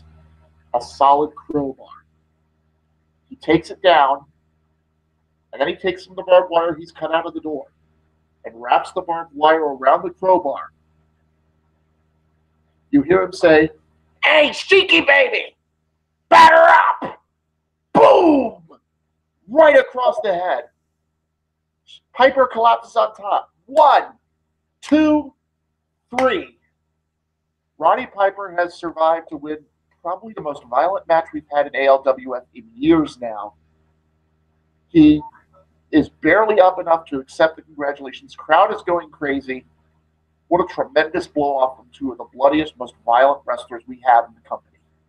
Yeah, this went past to just a normal extreme match, and this went to that death match style that's starting to get big in the Northeast in indie promotion and the AfterLife. So this was really brutal. I don't think we're ever going to have a match like this again, and thank God for that. Yeah. Yeah, this is the type of match that only Satan could have brought through onto it. So you have two of the experts at violent brawling. Sometimes you just got to let them do their thing, man. Mm-hmm. And that's what they did here. 3 3/4 for the main event. And Piper now, it's a funny thing. You look at the blue brand, they've got some people who probably could win the Ashes Rumble from that side. You've got Chris Benoit, you've got Roddy Piper. You can't count Big Daddy out now that he's moved past the Sandow Corporation. I don't know where they're going to go with this. And that's just on the blue side. The red side's got its own stars. Yeah. Well, it's going to be interesting on those ones, and that really tied into the Raw event because there's so many good faces who'd be going after Nick Bockwinkel that you'd have a chance for anyone. So. Yep, and here they were, December 29th, with their show. They had 3 titles on the line. We knew Nick Bockwinkel was going to defend, but we didn't know against whom yet. Dusty Rhodes, Bobo Brazil, and Eddie Guerrero were going to have a triple threat match to determine who's going to face him later in the night. The Intercontinental title was on the line as Pat O'Connor defended a triple threat match of his own against Ernie Ladd and Gorgeous George. The tag titles, the Graham brothers were going to have to answer to the Crusher and the Bruiser. You had a huge 6-man tag. Owen, Jimmy Anvil Neidhart, and Davey Boy against Kurt Hennig, Rick Rude, and Tom Zeg. Just as before, we had 9 big matches on this show. And this is your baby. I'll let you take the lead on this one. Okay, the first match on this one was basically your high-flying opener, and this helps with the NXT Cruiserweight division that's starting to rise up, and some Cruiserweight battles that are on the SmackDown brand, as Ryan Pillman faced Art Barr of Los Gringos Locos. And this was just a good high-flying match for the sake of a high-flying match. They didn't really get to the point where they could match Misawa Benoit, but they tried to do so, and they put on a pretty good match. Ultimately, though, it didn't really mean much on this one, and Los Gringos Locos have the problem that Eddie Guerrero was in the main event, so you can't really say that that team has much time left anyway, so Pillman was able to defeat Barr here. Yep, got a good win. When I saw this match, I was really excited by it. It went by a little too quickly, I thought, but they got 3 1/4 stars out of it, so good performance. Definitely set the mood that the Hart Foundation had the momentum entering their 6-man. Yeah. But before that, one thing that's different from this one is they were willing to use a little bit more cool down in between the big matches and go through than things like the Blue Brand did. So you had a cool down match here, and the winner joins the main roster battle. And you could even tell who it was going to be a cool down given what the tournament for the Red Brand spot looked like. On one hand, you had the underdog of NXT, one of the biggest comedy guys on the show, Crash Holly, who had always been pretty fun at thinking he was a Houdini of hardcore, doing things and running from all these big stars on it. Even his NXT North American title reign, where he just tried to run from all the big guys trying to fight him, was actually pretty fun in itself, but he never seemed like he was going to be a main roster guy otherwise. And on the other hand, you have one of NXT's journeyman performers in Adrian Adonis, who is very similar to Jinder Mahal in our world. From a lot of time, he had problems like Did he want to be the gay or adorable Adrian? Did he want to be the biker Adrian Adonis with the East-West connection? Or did he want to be the gay biker and just do both of them? And then recently, sometime this year, he hooked up with his basic sidekicks and alleged biker buddies, Hell's Angel 1 and 2, Ron and Paul Dupree, and they show up as his hype men and managers, and most of his matches have ended up being them beating the crap out of their opponents, and that gives Adonis a victory. So it was going to be one of the two unsung heroes of NXT getting their main roster debut, but who was it going to be? That's a good question there. I have to say, by the way, when it comes to main roster marketability, I think a lot of the smart money was on Adonis, especially since he seemed to be breaking away from Dick Murdoch's group and the Gold brand. It looked like he was getting ready for a call-up, especially now that he was leading the California Hells Angels out to the ring. But Crash Holly makes his name on upsets, so we'll see what happens.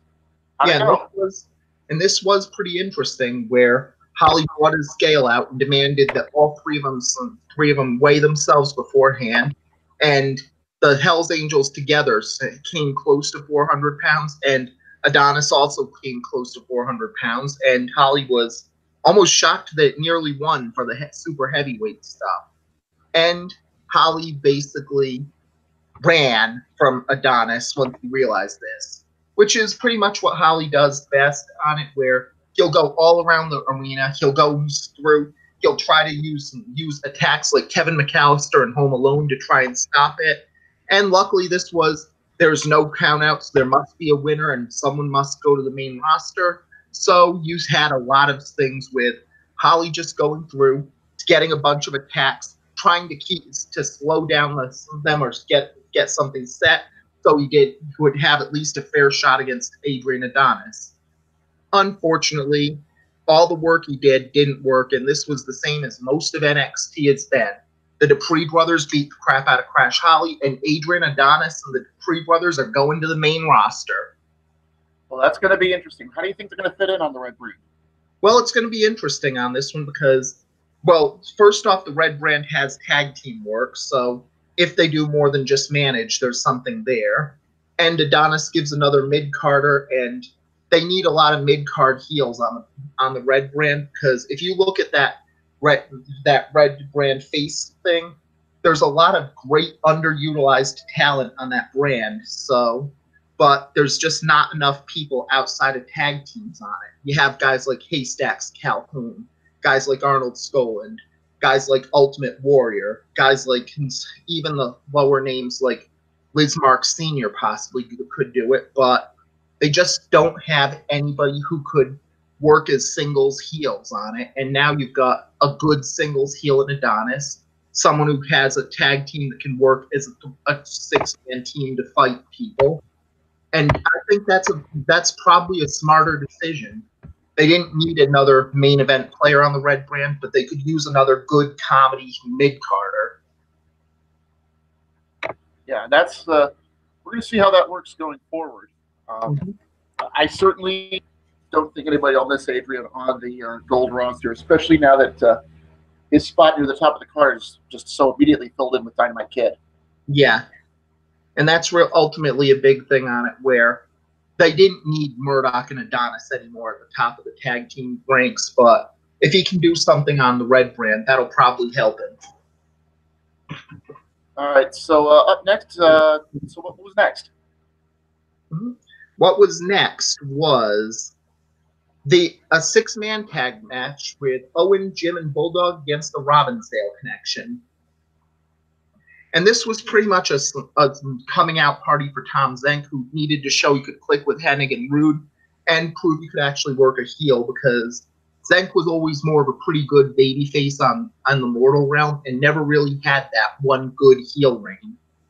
And so you had to see, can he do this? And so what's the verdict? How did he do? I know that they went with Owen as the face in peril. And so he's a good seller. He can make just about anybody look good. But did Zenk really hold his own with his partners? well, Owen and Zenk were able to work pretty well, but the big problem is that Zenk was just too, might be like Justin Gabriel in 2010, where they were just too pretty to be a good heel on it, almost. And it was a big weakness on those ones because he was able to show that he could bring some fire and some hatred with Hennig and Rude, but he just looked too good when he was selling for Jim and Bulldog. And that's always a weakness there. And the Hart Foundation kept up the assault. But what was weirder on this one was that Neidhart and Owen had to be the sense of sanity on this one, because Davey was, well, we knew in the mortal realm he was bizarre, but he showed it here today and just kept attacking. He punished Kurt Hennig. He got him out of the ring and kept going. He beat him on the side, and holy crap, they went to Kurt Hennig's father in the crowd on this one, and Davey Boy Smith grabbed him and made Hennig do a blade job right in front of his own father. Oh, gosh. Side is the baby face in this group on it. I mean, I know the Robbinsdale Connection are kind of jerks, but that was uncalled for by Bulldog. You have to wonder why Jim Neidhart and Owen Hart will be able to handle this. I gotta wonder. Do you think maybe Dynamite talked to him before the match? Yeah, well, not even just Dynamite. Remember, Brian Pillman's always been a bit of a loose cannon himself and could get into Bulldog's head as well. So this is really weird for it. The Hart Foundation. I gotta wonder if when Owen and Neidhart tried to settle him down, do you think that cost him? How much momentum did that cost him in a realm of the match? A lot of it, because with this, Jim Neidhart had to spend most of the time trying to talk Bulldog off the ledge, and that left Owen's set. And Tom Zenk got a good flying cross body, and he pinned Owen, and that possibly cost them the match. I mean, I know you hate the Robbinsdale Connection, but think about winning and losing. Yeah, that is very strange, his behavior, and something to look at going forward. Is the Hart Foundation, are there cracks showing in the foundation? Yeah, and that's really one of the question marks on this one, because there's so many people that would need to be the cooling force on those ones, but you don't want to see the Hart Foundation add any new members anytime soon. Right, they're a very strong quartet, and I don't see anybody leaving, but they might have to tell Davey to sit on the sideline. That is a strange development right there. Yeah. Yeah, and that's going to be a big question mark going forward for them as well. And it's worse because we know that Larry Hennig was a big signing for NXT on this one, but if you go after his son, you mess with the baby bear, you're going to get the daddy bear. And I just get the feeling like British Bulldog awakened a sleeping giant. Yeah. Well, up next, we had the first of our title matches, right? Yep. And we had Pat O'Connor, the IC champion, taking on Gorgeous George and Ernie Ladd. And this felt like I was watching Yojimbo in a pro wrestling ring. Okay, before we go any further, Yojimbo, for those who don't know, is a movie that came out about 50 years ago, one of the landmarks of Japanese cinema. And the story behind it is that a lone warrior walks into a village where competing gangs are trying to take control. He offers his services to both gang leaders, and through manipulation, basically causes both gangs to self-destruct. Mm-hmm. And that was pretty much what this match was, because Pat O'Connor's been a great champion in this division for years now. But the one big thing about Ernie Ladd is that he's not just a powerhouse, he's great at getting under people's skin. And so O'Connor was able to use his technical ability, but Ladd was great at talking himself, overpowering him, and just getting O'Connor pissed off. And meanwhile, while all this was happening, Gorgeous George was just focused on keep playing them against each other, getting them to get pissed at each other and ignoring him on this one. And O'Connor was good at getting pissed by Ernie Ladd. So this was... Let's be fair here. Most of the time when somebody adopts the Yojimbo strategy, the end result is that the other two people come to their senses and clean his house, and clean his clock. Yeah. So you had this feeling watching this match that eventually O'Connor was going to talk Ladd down and say, wait, What about him? Mm-hmm. Yeah, but that's also the problem where Ernie Ladd's a hard guy to talk down when he's angry as well, and that's always the problem. And this was just easy. Or Ladd played into George's plan, and George played him both like a fiddle. Ernie Ladd beat Pat O'Connor from pillar to post, and then it was left for Gorgeous George to pick the bones. 1, 2, and we have a new champion, and it's Gorgeous George. Wow. Gorgeous George held up the title. His Yojimbo strategy worked out, and Ernie Ladd is pissed. Grand Wizard tried to talk Ernie Ladd down, but Ladd was just angry. He got in George's face saying, "You owe me a title shot. You know that." And George said, "I just have the title," and Ladd was not happy. I'm not sure if this is Ladd being a babyface or if he's going to go through, but Ladd clearly has Gorgeous George in his sights. Well, to be fair, just about everybody has Gorgeous George in their sights at one point or another. He's that kind of guy. Yeah. After that interesting development, what came next? Well, this was one of the weaknesses on this one because we had what should have been a big match on it that ended up almost inadvertently in one of the cool-down matches, and it was kind of a problem on this one where the Graham brothers finally had their match with the Bruiser and the Crusher, and this was almost a disappointment because the Bruiser and Crusher base turn had been so good. They had been overpowering on it, but this card was just hot enough that it ended up in one of the cool-down positions, and it wasn't as good as it should have been. The Grahams had the intelligence. Bruiser and Crusher were able to beat him down and keep beating him, but unfortunately the Graham brothers cheated and got the win.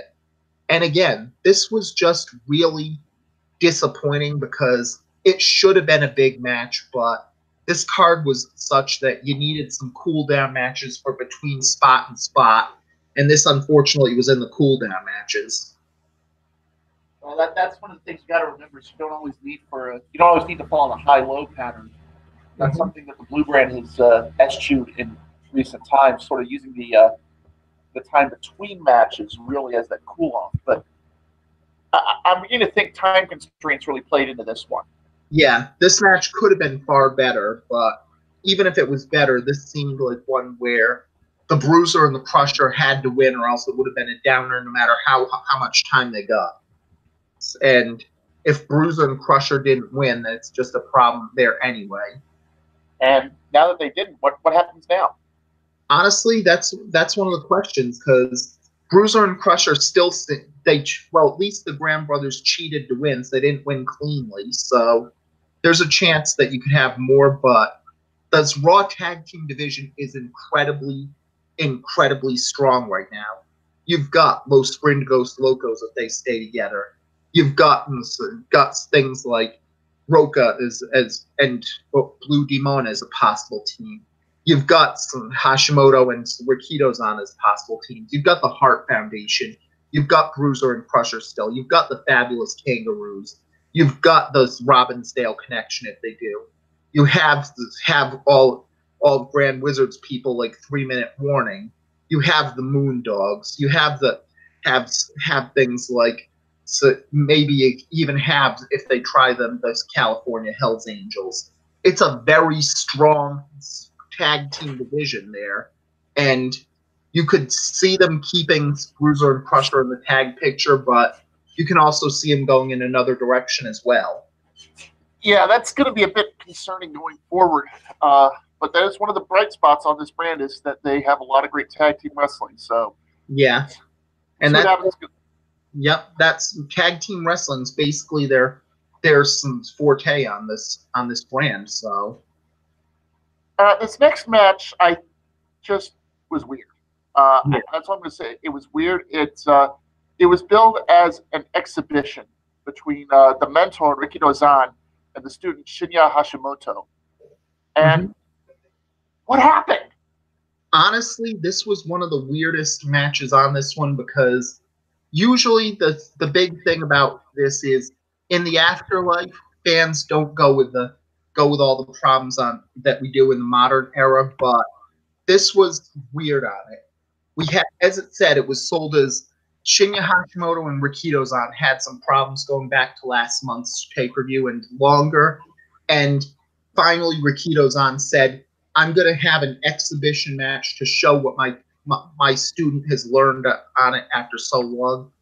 And this match was just Rikito-san showing and seeing how Hashimoto was developing. Hashimoto brought strong style. He brought his fire to the match, and he kept punching and punching, chopping and chopping, kicking and kicking. And Rikito-san didn't do anything to stop him on it. Hashimoto kicked, he chopped, he punched, he showed his fire, but he couldn't get Rikito-san to blink first. He tried using offensive assaults, and Rikito-san just blocked everything he had. It was like Rikito-san was doing as little as possible and just letting Hashimoto fight it out. It was worse than that, though, as I recall, because Rikito-san was, I hate to use the term, but he was kind of just insulting towards Hashimoto. Yeah, like there was a couple times where Hashimoto brought out big moves, and it was like, is Rikito-san smirking there? Is he mocking this guy? And it was like Hashimoto, you could see him getting angrier and angrier and trying to fight harder and harder. But Rikito-san just kept being calm, kept going for it, kept blocking his attacks, kept not moving from his punches and kicks, even smiling as he did it. Any move he tried was reversed, and you could see Hashimoto was getting furious.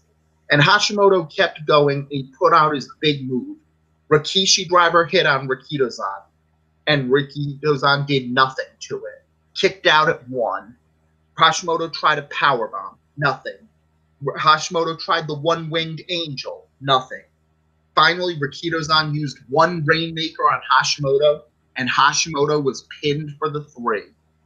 I gotta be honest with you right here. When I saw this match, I wanted to get the word from Jones and Greeley afterwards, because this really kind of resembled, if you remember back in '91, Kitao and Tenta, in the sense that one guy just did not want to make the other guy look good in any sense of the word. Or, to use a U.S. example, Roma and Wright from '95. Yeah, this was just weird.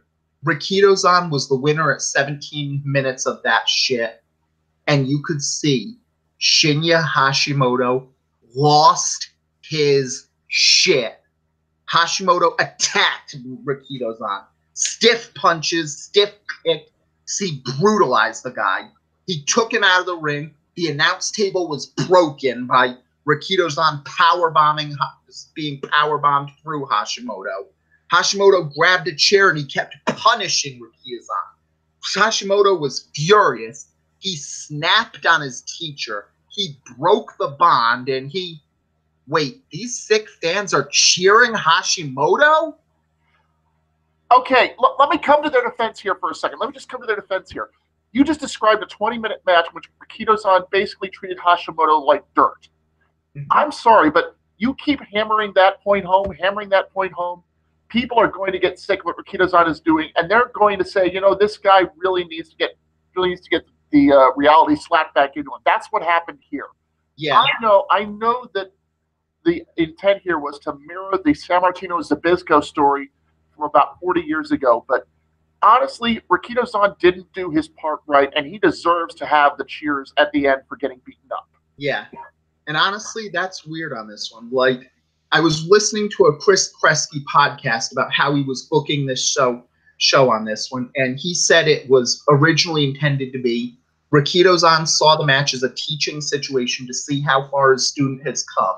As a result, Rikito-san ignored the strikes and reversed his attacks to show Hashimoto he still had a lot to learn against his old master. Finally, he fired up Hashimoto and infuriated him. Finally, Hashimoto snapped on his teacher and turned heel on him. And this made sense to me, but every time I was on BDS sites and all the sites on Angel Fire and stuff like that, every fan was taking it as Rikito-san is this asshole teacher.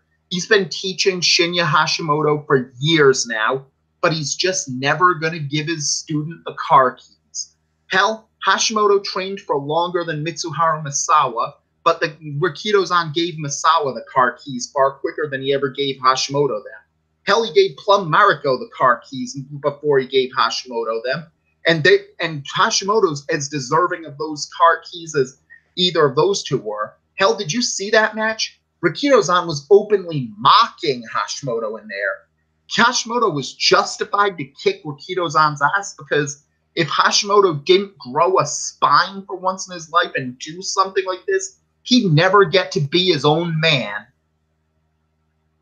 And that's going to be very interesting going forward. I don't know if those two will cross paths in the middle of the Ashes Rumble, or if they're going to have a side match, or how that's going to turn out. Yeah, because this is going to be very interesting because, as you can see from Chris Kresge's claims, the AfterLife Wrestling Federation booking truly believes Hashimoto turned heel, but listen to any fan in that arena, and it was clear that Rikito-san was the heel, and Shinya Hashimoto just became a huge baby face. Yeah, and like I said, the comparisons to Sammartino and Zbyszko, the thing you have to remember is that Sammartino did not look down to Zbyszko. He took Zbyszko seriously. It was Zbyszko who thought that Sammartino, who got frustrated he couldn't get past Sammartino, and that's what led to the heel turn there. Here we had, Rikito-san basically mocking Hashimoto the entire match, not even trying, to the point where, like I said, I thought maybe Rikito-san had an agenda, that he was going to be disciplined for it. Yeah. So one of the things I do like about the AfterLife Wrestling Federation, though, is that they are very flexible. Mm-hmm. When Los Gringos Locos ran their course and it became clear Eddie Guerrero was the bigger name, they moved Art Barn to a tag team with Luis Piccoli, and they pushed Guerrero as a solo act. We're seeing that happening right now. Yeah. Yeah, I could absolutely see that. Probably very soon we're going to see Rikito-san as the heel after this one, because it's clear the fans absolutely want Hashimoto as the babyface here. Well, after that disaster, and by the way, I didn't even look up what they rated that match. I don't know how you can rate a match like that. Yeah. Yeah, this is just weird on this one, where this match was like, it was a bad match on those ones, but the way the crowd reacted was beautiful to it. They did not want to take what ALWF was giving to them for this match. That was kind of strange. I think that what's going to be interesting is that, of course, in Japan, a lot of the people from the Japan region who were watching this were upset at Hashimoto's insolence.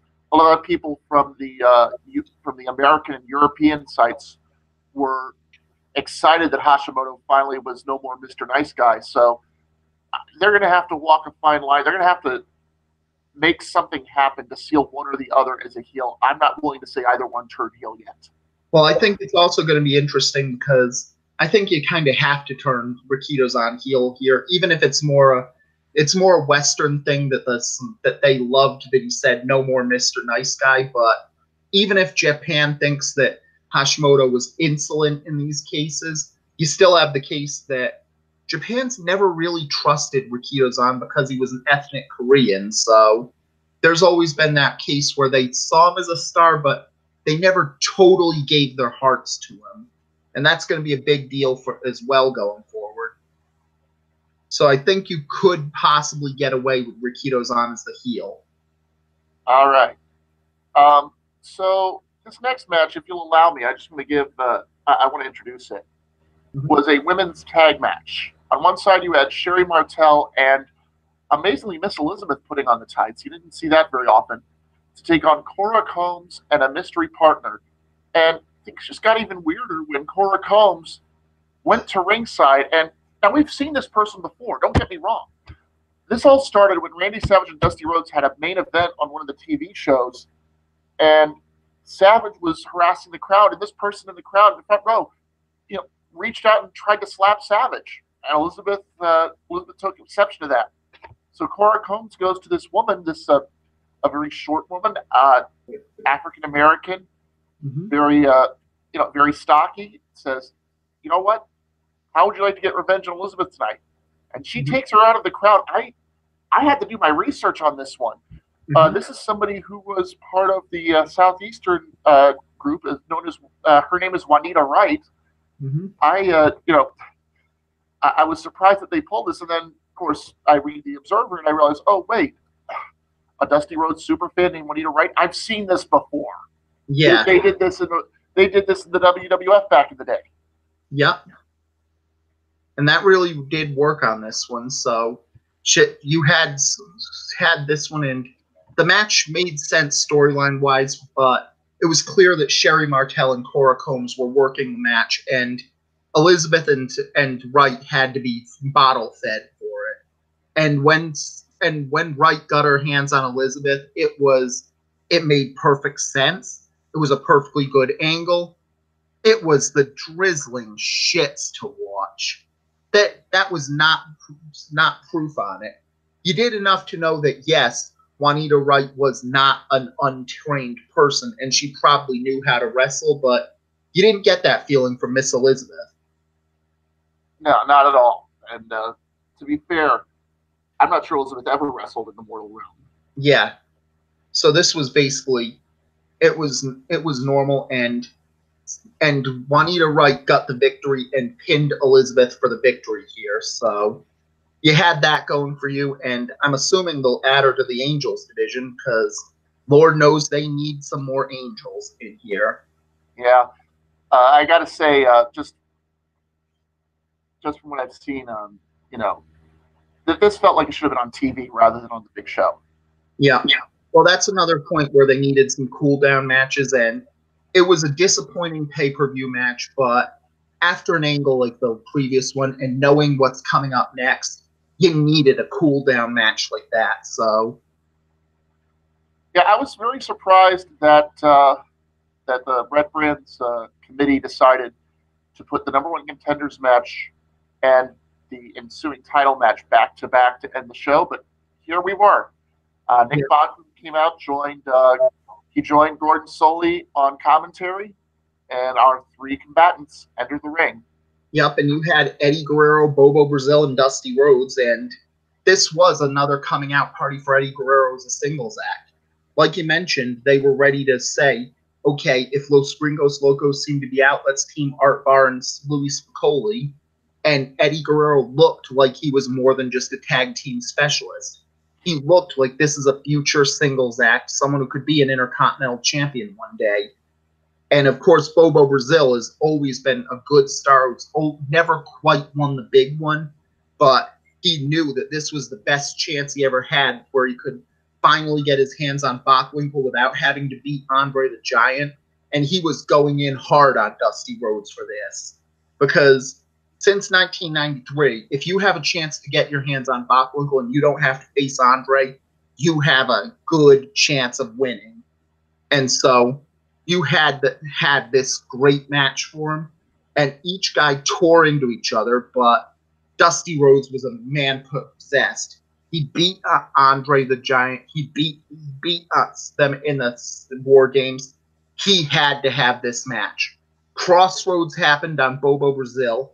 And to my credit, I've heard from the two editors that Brazil asked to take the pinfall for Eddie's sake just to make sure he's credible as a future singles star. And Dusty Rhodes got the victory at 1955. So here we go, folks. A long time coming, the Galactic Championship on the line. A very tired Dusty Rhodes, but he turned to the announce table. He said, "Come on, buddy. Come on, brother. I'm ready for you, Bockwinkel." And then Bockwinkel said afterwards, "Well, that was a good match. You earned your title shot, and I promised you before I would make sure the rest of the Heenan family would not be there. You get a one-on-one match against me. Now, please show me the same respect. Bobo, Eddie, please leave the arena." And so Dusty sent his opponents and his friends away. And after they left, Bockwinkel smiled. "Oh, silly me. Unfortunately, I don't believe Bobby Heenan ever agreed to what I said." And once you had this, the Heenan family rushes in and beats down Dusty Rhodes like a pack of wild dogs on him. Yeah, Ray Stevens, the Graham brothers, Gorilla Monsoon. It was a 4-on-1 mugging. And Bockwinkel is just watching the whole thing. Crowd is just livid at this point. Yeah. And this was just a big attack. The 4-on-1 attack keeps going, and they just roll him into the ring after about 5 minutes of a beating, and Bockwinkel says, ring the bell. And then you have basically a makeshift lumberjack match. Bockwinkel gets to keep his attack, stick and move, and anytime he wanted to, just sent Dusty out. Heenan family attacks. They attack him a bit. Dusty's rolled back in, and Bockwinkel gets to go through for a pinfall. But Dusty kept kicking out of everything Bockwinkel gave for it. Attacks kept going, but slowly but surely the tide started to turn. Ray Stevens kept going, and he was the first to fall. Haystacks Calhoun showed up and attacked him and took him to the back. Suddenly it was a 3-on-1 assault. Dusty was having a bit more luck, but it was still going. Ultimate Warrior comes out. Afterwards, Gorilla Monsoon comes through, and he's gone by Warrior's help. 2-on-1 attack. Dusty's having a bit more luck. Suddenly, Bockwinkel's a little nervous. Dusty's going. Bruiser and Crusher are back, and they're pissed at the Graham brothers for this. 2-on-1, now 1-on-1. Dusty has only one person left to deal with, and it's Andre the Giant. And there's him. He suddenly his relative made his way to the ring after allowing all the others to start. Now I know Andre, he's a little reluctant to take part in these gang beatings because he is a gang. Yeah. And Andre went, he couldn't get help there. Bockwinkel keeps the attack going. Dusty was thrown out, but Andre just didn't do anything to it. Again, he's reluctant to go into these gang warfare beatings. Dusty got back in, and the cavalry was there. He could start fighting back. Few good punches, few good kicks. Dusty gives him the funkiest elbow in all of eternity. He's going for it. Final cut is hit. Final cut. 1, 2. We have a new champion. And a lot of people were predicting the way this story was going, that it was going to end with Andre turning face and taking the title from Bockwinkel, but you just can't deny Dusty Rhodes when he gets on a roll, can you? Yeah, and this was what you said for it. The baby faces swarmed the ring and put Dusty Rhodes on their shoulders. The American Dream won the big one. Bockwinkel has been slain. Bockwinkel was furious at Andre and demanded answers for why he didn't help him. And Heenan answered, well, Andre is our bodyguard, but we needed not just a bodyguard, we needed an insurance policy. We couldn't weaken Andre up by having him beat Dusty Rhodes because I need him fresh. At the Ashes, it's going to be Dusty Rhodes defending the Galactic title against Andre the Giant. So let's take a look at that Ashes card right now. Of course, you have the 30-man Ashes Rumble, which is going to be a huge event. There's so many people who could possibly come through on that one. You could have Benoit, you could have Roddy Piper. Shinya Hashimoto's got momentum now. Ernie Ladd just might be moved up thanks to the non-finish that he had in the Intercontinental title match. I would have said Dusty Rhodes, but now he's the champ, so who knows? Yeah, heck, you've also got the other thing that it just completely opened up the whole storyline. Remember, Andre the Giant won 10 straight Ashes Rumbles in his day, and every time he's in a Rumble, it's like he's in the Rumble, he wins the Rumble. Remember, Andre doesn't lose Battle Royals. That's right, but it's a relatively new rule since about 2007, and this was around the time that Andre wasn't in them, that the winner of that Rumble gets a championship match at Easter, and the only time Andre's been in there since then was in 2014.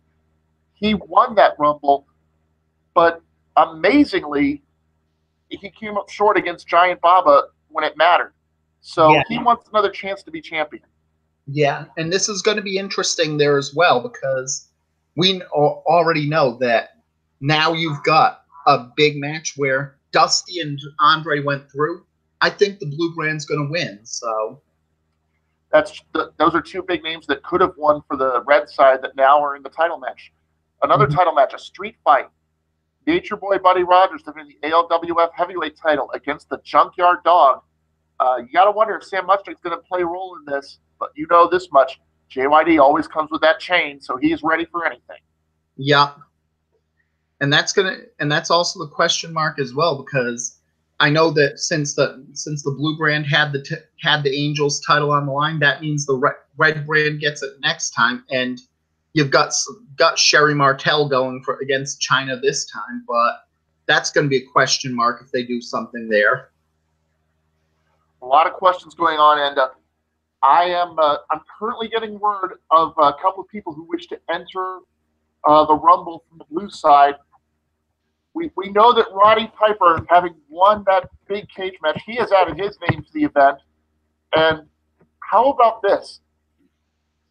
Big John Studd is going to make his blue brand debut as part of the Ashes Rumble. Now, I remind you, in 1989, back in the Mortal Realm, he won the second annual WWF Royal Rumble. He's a big deal in these matches.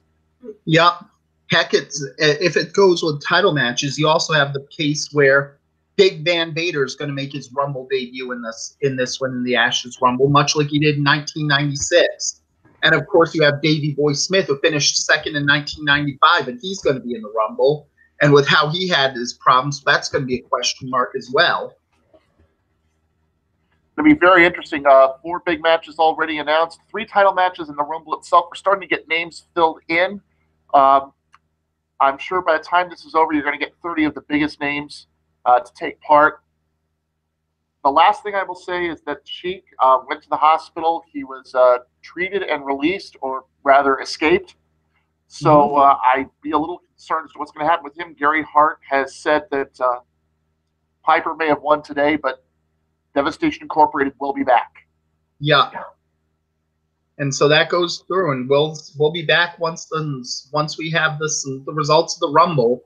Fortunately, it takes a little time to get the Ouija board to get all the information. So, yep. And well, thank you very much if you listened to this and enjoyed our little alternate history. For S.K. Greene, this is Andrew McHale. Final thoughts? Nope, there's no thoughts on mine. Just like every other time. Alrighty, guys. We'll see you after the Ashes Rumble. Peace out. Peace.